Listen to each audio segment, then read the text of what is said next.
नमस्कार साथियों, आप देखना शुरू कर चुके हैं बापू वार्ता न्यूज़ नेटवर्क। आज हम वैसे ही गोंदिया जिले के गोरेगांव तहसील के अंतर्गत हिरडामाली में पहुंचे और यहां के जो हिरडामाली के हमारे पूर्व सांसद गोंदिया भंडारा डॉक्टर खुशहाल जी बुपचे, हम इनसे कुछ सवाल पूछना चाहेंगे कि इनका एक वीडियो चलाया गया था शॉर्ट वीडियो की सत्ता के आगे कोई सहानपन टिक नहीं सकता, तो आखिर इन्होंने क्यों कहा और किस लिए?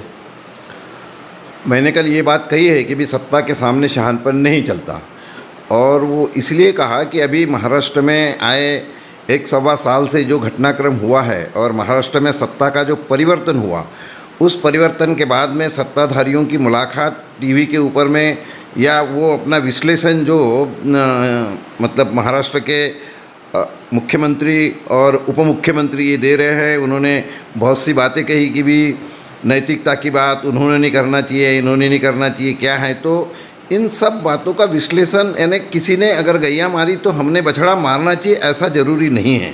क्योंकि आज मैं तो सम्माननीय यानी सुप्रीम कोर्ट का आदर करता हूँ, बहुत सम्मान करता हूँ, और उन्होंने जो कुछ टिप्पणियाँ की है तो उन टिप्पणियों को भी मतलब थोड़ा ध्यान में रखते तो नैतिकता नहीं, लेकिन अगर प्रजातंत्र या न्याय व्यवस्था हमारी प्रॉपर है तो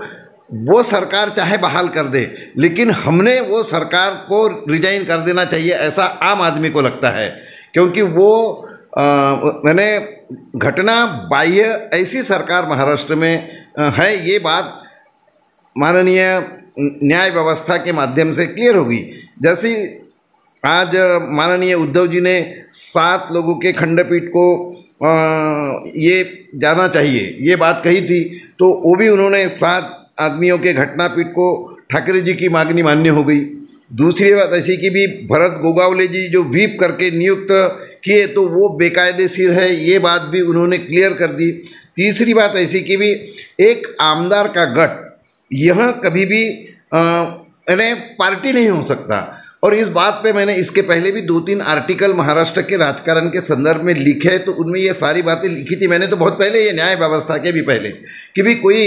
यानी पार्टी यानी आमदार ये पार्टी से चुन के आते हैं, आमदार यानी पार्टी नहीं होती। और इसके कारण वह भी बात मतलब माननीय न्याय व्यवस्था ने काफ़ी अच्छे ढंग से क्लियर किया है। और यानी कोई भी एक आधा गठ ये किसी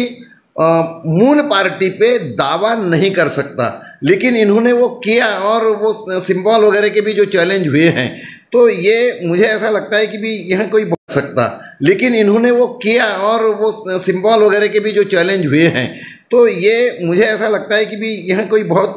बढ़िया बात है, ऐसा नहीं है। उसके बाद में गवर्नर जी ने,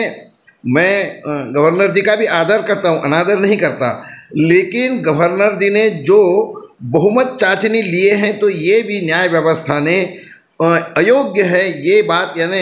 वो बराबर नहीं है, ये बात उन्होंने कही है। और ये बहुमत की जो मतलब टेस्ट थी तो वह भी पूरे ढंग से मतलब नहीं थी, उसमें भी कुछ त्रुटियां जरूर थी, ऐसा मतलब यानी कल के उस रिपोर्ट के आधार के ऊपर में हमको लगता है। और इसलिए हाँ, ये बात जरूर है, क्योंकि जब इन्होंने अपना एक गुट अलग करके अगर फ्लोर टेस्ट होती तो शायद उद्धव जी मतलब बहुमत सिद्ध करते या नहीं कर पाते, क्योंकि इन्होंने इतने लोगों ने एक साथ अगर बगावत की होगी तो एक स्वाभाविक है कि उनको लगा कि भी मैं इन लोगों के पास जाने के बजाय, तो वो उनकी नैतिकता है ठाकरे जी की, जो उन्होंने रिजाइन कर दिया था, वो उनकी यानी गलती है कि नहीं है ये तो अब मैं नहीं कह सकता, मैं बहुत छोटा आदमी हूँ, लेकिन ये बात मेरे मन को लगती है। और इसलिए वो 16 आमदारों के संदर्भ का निर्णय भी यह जो माननीय स्पीकर के ऊपर में डाला गया है, तो अब उसमें हमको आगे देखना पड़ेगा कि भी वास्तव में ये लोग न्याय करते हैं कि अन्याय करते हैं। ऐसी बहुत सी सारी चीज़ें हैं जिसके कारण आज जो चल रहा है वो एक तो दिल्ली की भी सरकार, महाराष्ट्र की भी सरकार जिस ढंग से मतलब अब यानी वो अपने पावर का निश्चित उपयोग करते हैं ऐसा मुझे लगता है। और इसके कारण ये सब चलते हुए भी यानी फिर से ये सरकार रिजाइन करेगी ऐसा मुझे नहीं लगता, और वो नहीं करती होगी तो इतने सारे मुद्दे ये सरकार के या इनके अभी जो ये नए जो इन्होंने जोड़ जंतर बनाया है इसके खिलाफ जाते होंगे, तो